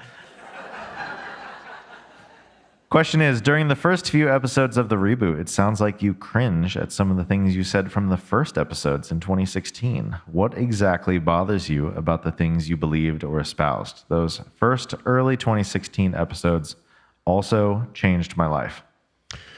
Yes, which I love the fact that God still uses them in spite of things that I may cringe at today. And I do. You're very astute to hear that. I'm assuming that Marty 10 years from now will cringe at things that I say or think today. I hope that's true. I hope that all of us believe that the person 10 years from whoever you are today knows more, is better, has developed, has grown, believes new things, believes different things. Like, do you really want to believe the exact same things you believe today in 10 years? No way. I would hope not. Like, that's just a part of the human experience. And yet God meets us in all of those stages and uses us to have a conversation that blesses other people. So that's just beautiful. But yes, I do. Largely just the language that I chose to use or the jokes that I thought were funny, not just because I was a younger person, but because 2026 is not 2016. And I've also learned a bunch of stuff about how language can hurt people. And that joke, which was totally well-intentioned, is actually really demeaning to women, or just those kind of things. And when I talk about Yiska, or I make some offhanded comment about, wow, Sarah must have been super hot at 90 years old. And I'm like, I was glad to re-record that episode and get that out of there. Justice for 90-year-old women. Yeah. So anyway, those are things that I was really excited to, or sometimes I just misspoke or said something with way more confidence than I should have. And I look back and I go, what an idiot when I listen to the original episode. Say that with more open hands and much more grace. And so, yeah, it's a good question that I'm glad that you sense and see. Okay, next question is for Reed from Danica Thurber. Danica, where are you? You're right there. Hello. Yeah, I More guess flowers. You're getting a flower. Question is, I'm intrigued by the continual reminder to trust the story in seasons 1 and 2. As you introduced it in the Garden of Eden, how does this concept fit or create tension with our concept of a fallen creation and fallen human nature? And can you maybe share an example of what trusting the story has looked like in your life? Ooh, personal. Good. Marty and I were on book tour a couple of weeks ago, and I feel like we were talking about this a lot. This is a question that comes up for a lot of people. What does it mean to trust the story? How does that create tension with things that are, that go wrong? I guess what I want to say is, it is like the reason why it feels like a tension to us when there is like brokenness or when we sin, I think, is because like trusting the story means believing that in the very beginning it is actually very good and that this isn't how it's supposed to be. One of the things that I found, the conversation we were having with people on the road, was that when you believe that the story doesn't start in the very beginning, and you listen to the story that a lot of us have been listening to of like, well, you start bad, you start in this world of sin, then it just kind of becomes something you're like resigned to, like, oh yeah, that's just how it's going to be. But when we trust the story, and I wonder, I find it curious, like, why is it so hard to trust that actually, no, like you are deeply, like created deeply good. And this is a non-negotiable. This is actually an immovable thing, that from the beginning, your place is beloved, and that God's original posture, an enduring posture towards you, is one of love and care and affection. But yeah, then the tension, I think, comes in when it's like, oh man, like that's not how it's supposed to be. That's not how I am supposed to be living. And what I'm being called to is not to be something other than what I am. It's being called back to the thing that I was all along to begin with. And for me, I feel like trusting the story is letting that apply to the ones who have hurt me and believing in their belovedness as well. And when their brokenness affects me and creates problems in my world, instead of lashing out vengefully or just like, sort of outsourcing my wrath to God and being like, why don't you strike them down or something? Instead of that, choosing a posture of curiosity and saying, okay, but if you are beloved too and you are created good, then why would that have happened? Like, why did you make these problems for me? And so trusting the stories, I think it means giving up that claim to any kind of judgment or vengeance for the ones that I rather would judge and have vengeance on, and saying I'm going to trust the story for them as well as I trust it for me.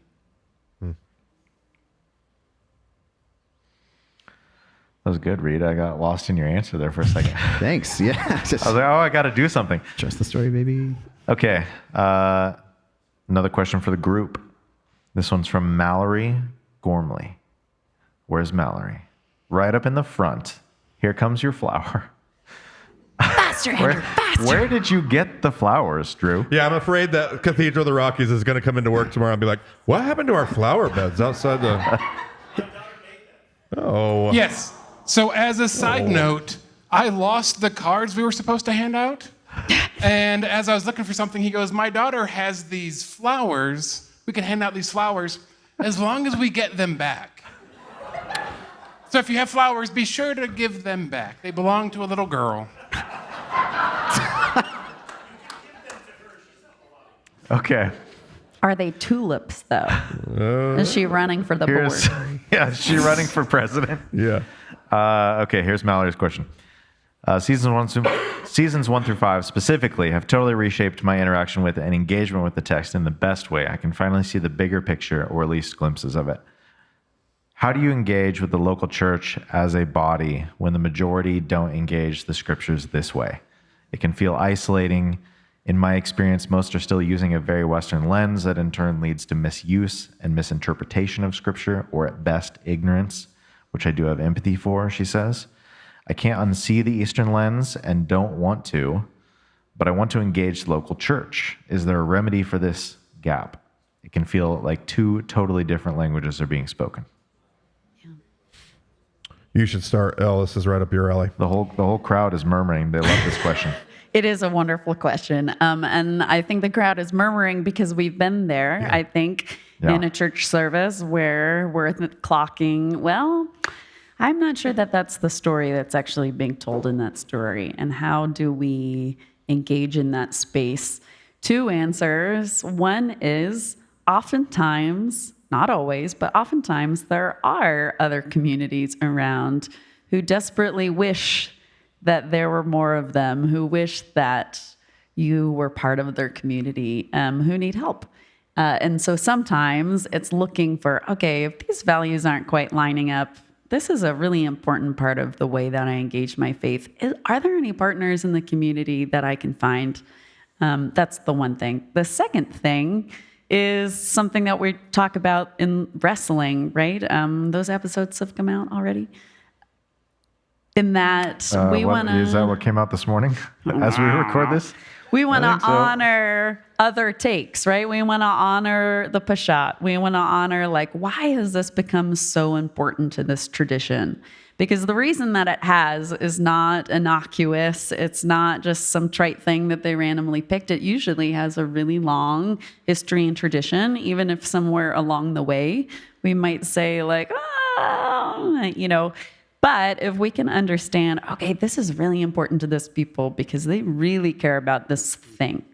That helps me generate expansiveness and space to want to continue to be in community with the broader body of Christ, because we never want to know more than the person next to us and have that energy, which of course, that's not what your question is communicating, but we don't want to walk into spaces and be like, well, did you know every time someone's preaching? Like, preaching is hard. Preaching is really hard. Be nice to preachers. Yeah. But thank you for asking it. Yes, other ideas. I think I would say that it is difficult. I understand that to exist in a place where you sort of feel like secretly a little bit outcast. I get that. I would encourage you that the lens, sharing the same lens, is actually not the most fundamental quality of the body of Christ. It's the spirit of unity and the bond of peace, and that agreement is not always the most important thing. Now, sometimes the people who disagree may not be very charitable or kind, but it's still on to us to do the things that make for peace.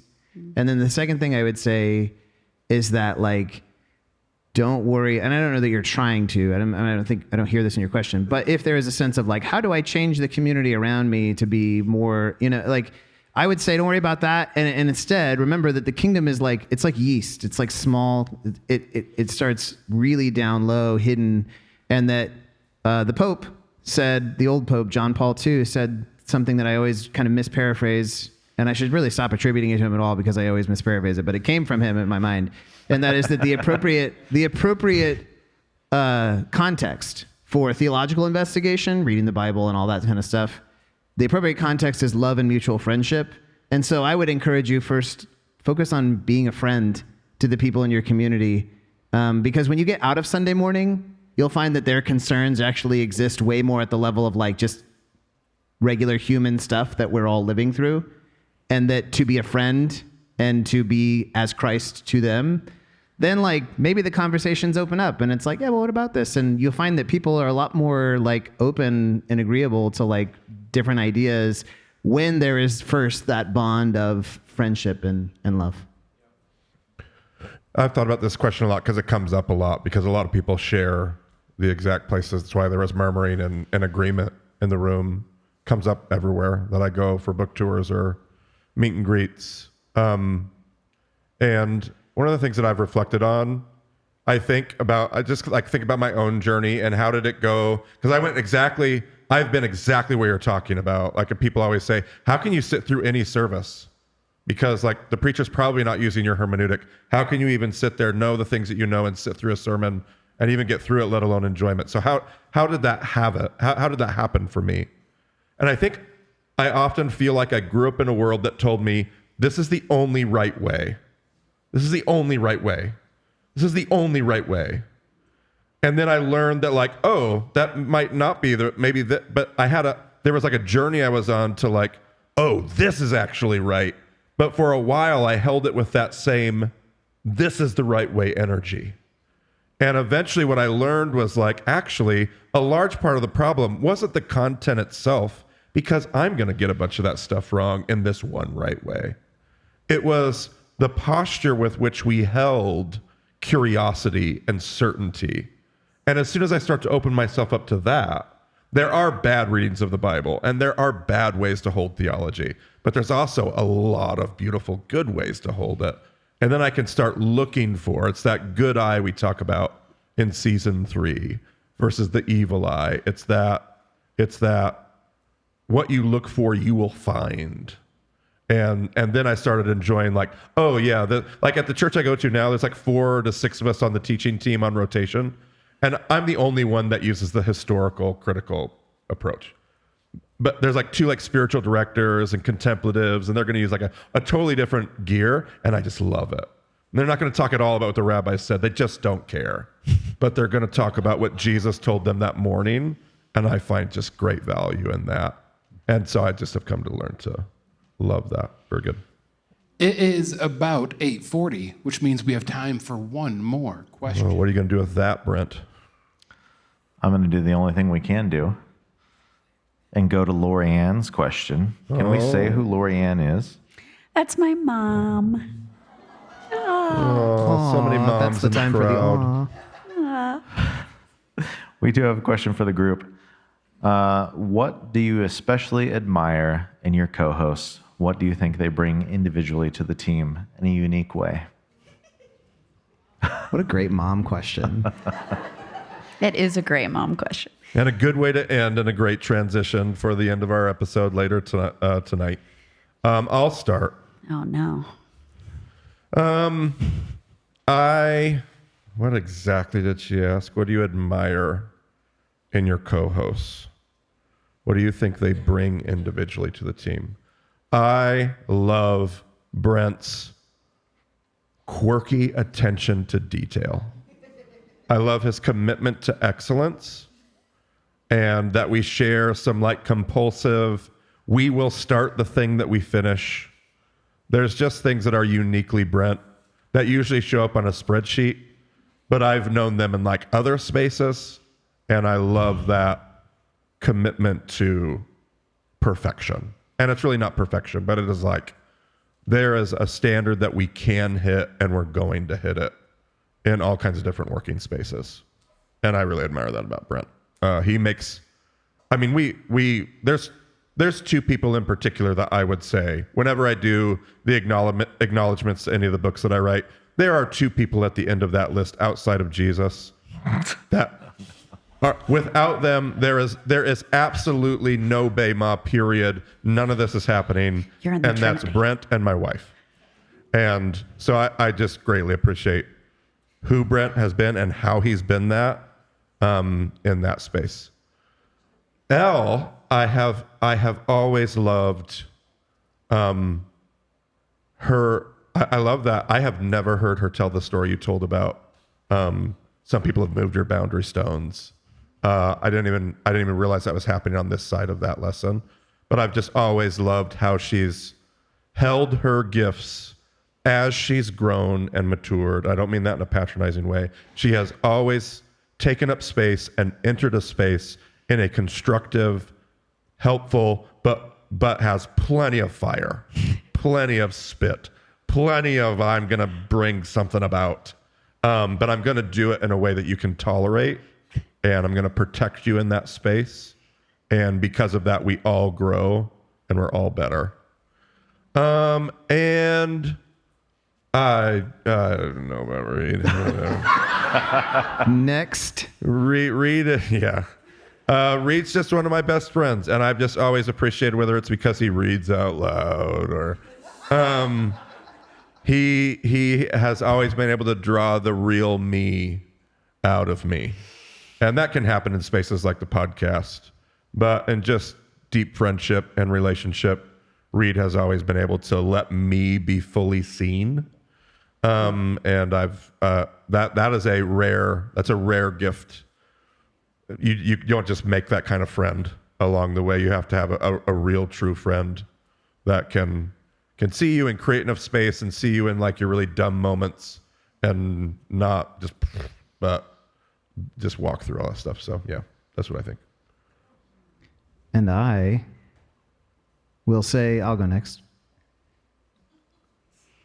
In responding to that, I vividly remember the very first time that we were out on a drive, like you were visiting, and you like really opened up to me. And I know that that's like not the easiest thing. And you did open up to me, and you have become such a close friend to me. And the way that like you have made an investment in the things that actually matter to me that you're not necessarily like a part of, like outside of BEMA.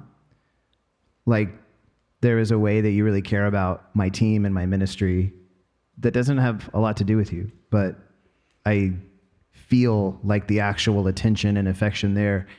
And then, I mean, you wrote my son a letter because you felt so moved, and like having somebody's voice, who is somebody that I greatly respect, be able to speak to him things that are deeply true that I think he can't hear. I mean, parents know, like sometimes you need somebody besides you. And you did that for my kid, and that means a lot to me. Brent, you are a wonder to me. Like, you are truly a wonder to me. We Marco Polo'd about it this week. The way that you are, like, you're the companion voice on the podcast. You're not the one like preparing the main lessons and stuff like that. And yet, like, and so I don't know what that means as far as like your, like clout when it comes to the Bible stuff we're talking about. But like being with you on book tour and like seeing you with people, the way you're able to hold space with people and like just be so real and like really receive, like when you talk about you have friends everywhere you go, that's not trite. Those are friends to you. You make friends, like it doesn't matter who a person is, you make the time, you make the space, you look them in the eye, like you are very real with them. And you're a wonder to me. And also like your love of baseball statistics and that you don't actually watch baseball is just one of the quirky things that I love about you. I would watch baseball if given the opportunity. Maybe when I'm older. Elle, I have talked before about how like my charismatic former life is something that in some ways I wish I could get back. And there are some things I lost from that feel kind of irretrievable to me with my fiveness and whatever else is going on. And you are somebody who like gives me a great deal of hope because you're like galaxy brain on so many things. And like, you just like know a lot of things.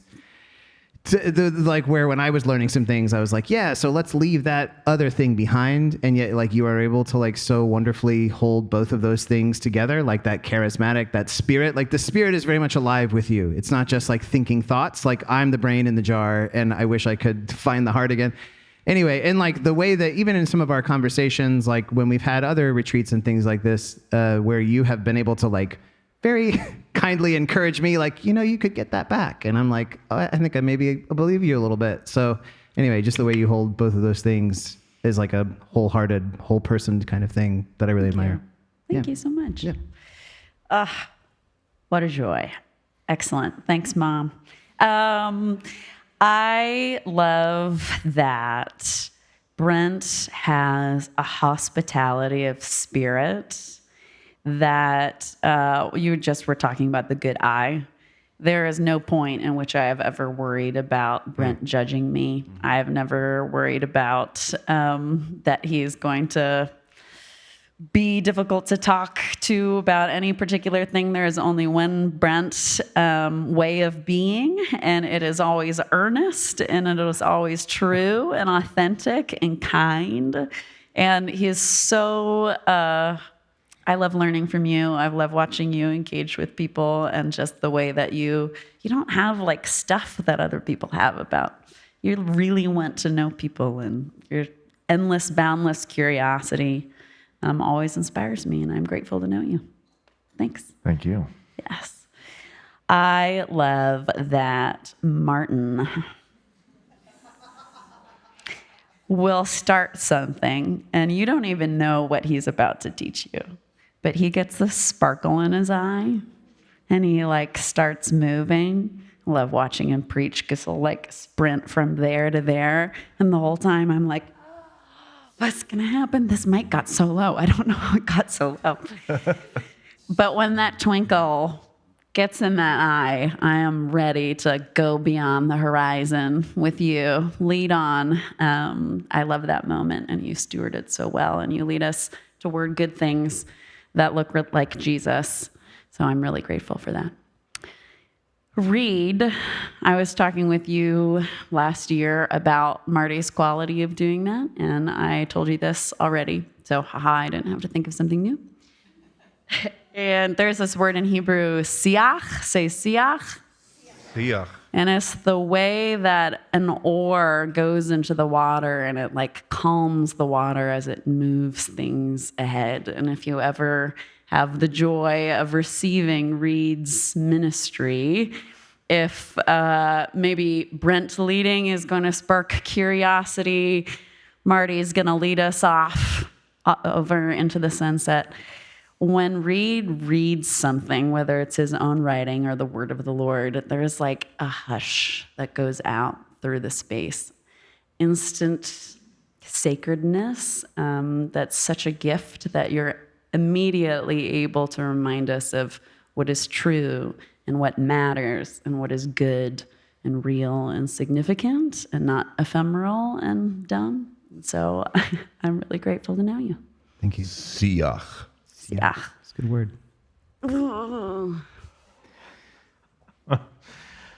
I do have 2 browser windows open right now, and both of them are spreadsheets. So I've been watching the whole time. that does check out. So, Marty and Elle are just raging academic nerds, and Reed is the cello of our podcast. Ooh. Go on. Oof.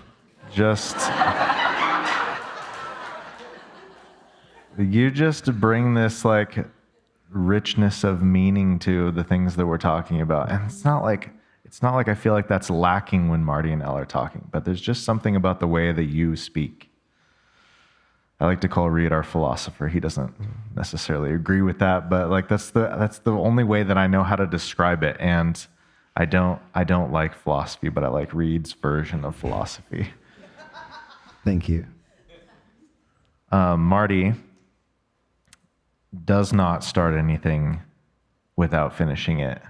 And that's exactly the kind of partner that I need in doing things, because I do totally get mixed up in the details and mixed up in the perfection. And I do try to achieve that as much as possible. But Marty is like that driving force that makes me actually get things done more than I think anybody I've ever worked with or met before. And Elle, you have brought this, you went off and studied with a whole different set of things, and you've brought back to us this whole new world of possibility. The first time I went through BEMA with Marty, it's I didn't even know all these options existed. I didn't know anybody thought any of this stuff.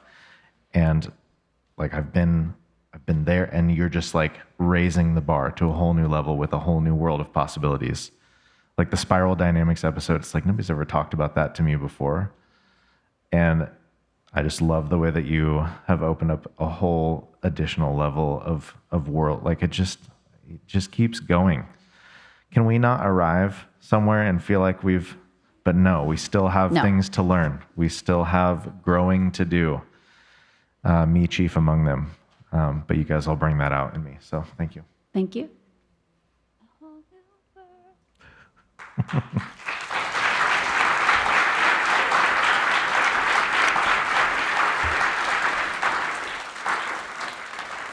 So Elle, why don't you set us up for our next segment? We are gear shifting.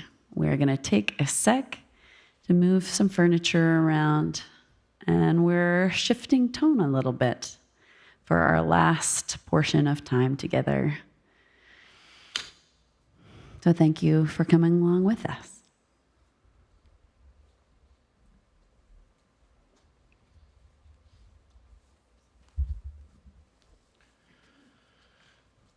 We have a photo that's going up on the screen. This was taken just a few weeks ago. I'm walking into an arena in a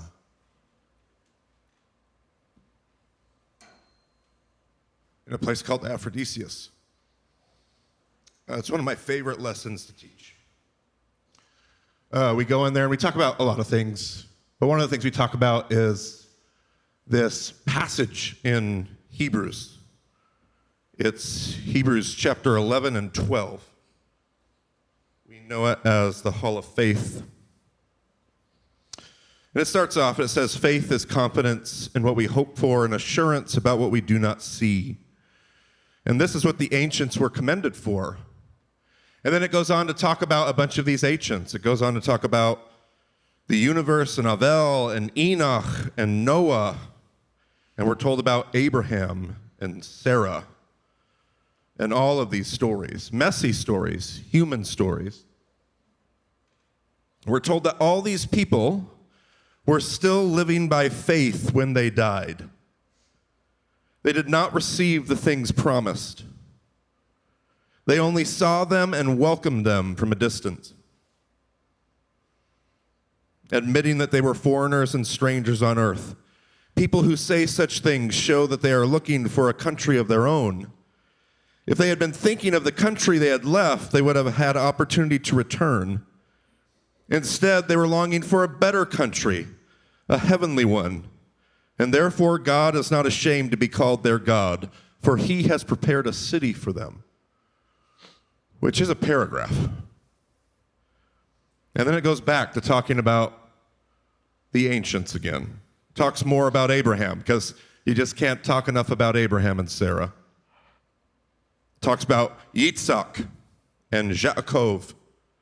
Talks about Joseph.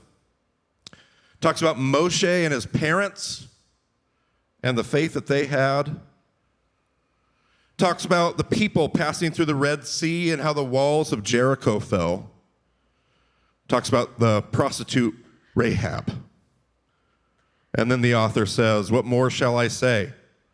I don't have time to tell about Gideon, Barak, Samson, Jephthah, about David and Samuel and the prophets, who through faith conquered kingdoms, administered justice, and gained what was promised, who shut the mouths of lions, quenched the fury of the flames, and escaped the edge of the sword, whose weakness was turned to strength, and who became powerful in battle and routed foreign armies. Women received back their dead, raised to life again.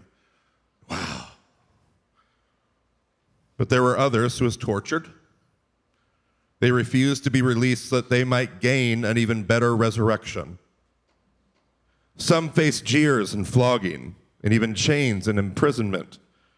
They were put to death by stoning. They were sawed in two. They were killed by the sword. They went about in sheepskins and goatskins, destitute, persecuted, and mistreated. The world was not worthy of them. They wandered in deserts and mountains, living in caves and in holes in the ground. So I read that and I think about all these people whose names we know and stories, Abraham and Samson and Jacob and Joseph and Sarah and Rahab, and we know all these stories. And then there are all these other people, we don't even know their names, but they lived a life of faith. And then the author says, these were all commended for their faith, yet none of them received what had been promised, since God had planned something better for us, so that only together with us would they be made perfect. I'm going to read that again. These were all commended for their faith, yet none of them received what had been promised. They had been made promises by God, and none of them received the promises that God gave them They all died without receiving the promise because the promise is actually better because it's made perfect with us, with you and me. And then it says, therefore, since we are surrounded by such a great cloud of witnesses, Abraham and Elijah and Sarah and Esther and Ruth and Barak and Deborah and faceless multitudes, let us throw off everything that hinders and the sin that so easily entangles, and let us run with perseverance the race marked out for us, fixing our eyes on Jesus, the pioneer and perfecter of our faith. For the joy set before him, he endured the cross, scorning its shame, and sat down at the right hand of the throne of God. Consider him who endured such opposition from sinners, so that you will not grow weary and lose heart. And so we go to this arena in Turkey, and we sit there and we think about, it's this beautiful place to think about that cloud of witnesses. All these people sitting in the stands. There's Abraham, there's Peter, there's Mary, Migdal, there's whoever. People I don't even know their name, but there they are, telling us to run. And I remember Ray teaching that, and it's a beautiful picture. And then Ray said, you know, I don't think it's that much of a stretch to think about the people that you know in your life that have gone before you. And so we sit in this arena, and I follow Ray's model, and we sit there and we think about people that we know that sit in our cloud of witnesses. I teach this lesson every single year, and for years, I don't really have anybody in the stands that I think of until this summer. And I had lost my dad in October, and Josh a month later. And as I sat in the arena, I kept teaching that lesson with them sitting just right to my left. So that only together with us would their faith be made perfect. When we lose people that we're close to, it gives us a unique perspective, I think, on this chapter. So that only together with us was their faith made perfect. Part of what we wanted to do tonight was just remember the empty chair for us. And remember Josh tonight. I think there's a lot of things that Josh didn't receive in this life. A lot of things that he probably imagined he was promised, and he died without receiving those promises. I think of an 18-year-old or 18-month-old son and the life he'll grow up in. There's a lot of things that Josh didn't receive. But it also made me think of a lot of things that Josh taught us, especially even in that last season. His last series he recorded was a season on Kohelet, Ecclesiastes, a series on like mortality and death and what really matters and what doesn't matter and how to frame all of that. And I just could not, it gave me a weird, profound joy to think about stewarding the next 10 years in light of what he loved to say and teach us. I'm not sure what he would say, but I came up with what I feel like is a pretty good list. I think Josh would say that part of what we learn in passages like Hebrews and Kohelet is whatever the next 10 years are, it needs to not be about celebrity, but presence with real people. The next 10 years needs to not be about comfort, but it needs to be about growth, the right kind of growth. I think he would say the next 10 years needs to not be about leisure, but about joy. I think he would say that the next 10 years needs to not be about right-handed power, but left-handed testimony. I think the next 10 years, he might say, needs to be less about selfish ambition but more about the humility of Christ. I think Josh would be quick to say in any of our meetings, not listeners, likes, and shares, but listening, loving, and empathy. Not the things that we're owed, but the things that we give. Not the flurry of accomplishment, but the affirmation of Sabbath. I know he would say that one. Not the security of certainty, but trusting the story. So for the next 10 years, if God chooses to give us another decade, and a decade after that, and another one after that, who knows? But for the next decade, may we steward this thing that God's given us in a way that helps make perfect the race run by so many before us up to this point. That it would make God smile. That it would make somebody like Josh smile as we run and we run and we run. I'm going to invite Burr to come up here. She's been reading our companion prayers to close out all of our episodes for the reboot. She hasn't been reading them, but she's been writing them. But we said you have to read it this time. So she has written our prayer for this episode, and she's going to read it. Will you pray with me? We bless you, God, for meeting us in this holy moment in time, joined by your crowd of witnesses, those that have gone before us when their part of the story ended too soon, and those whose stories are just beginning as we seek to scatter seeds for those coming after us. May we give more of our hearts to what is good, what is important, presence, growth, joy, justice, humility, love, empathy, generosity, Sabbath, and peace. In honor of our dear friend Josh, and to hallow your name, may we steward our part in your story well. We ask you to bless our beginnings, our endings, and our epilogues.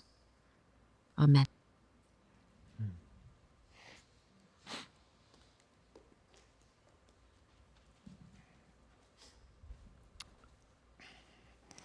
That is it. And to make the podcast a Cayenne, what a 10 years it has been. We have had 10 years of podcast. Where were you 10 years ago? Where are you today? As Marty said, where will you be 10 years from now? Our journey has taken us from life to death to new life as a group. What will those next 10 years be? I don't know, but guys, #winning. Thank you for those 10 years. Thank you for those podcasts that go on and on and on and reach more and more. And can we give them another round of applause?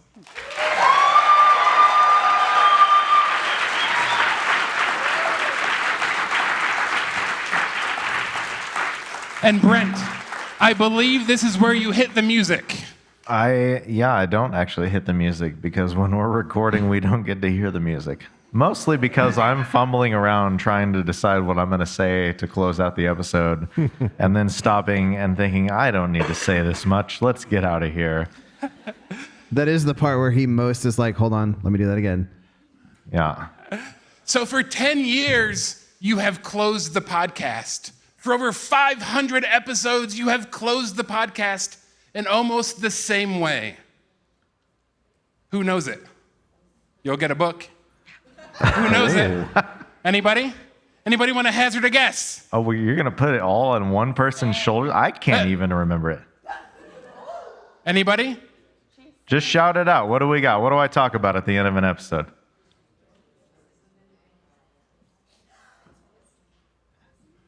I can't hear what's happening.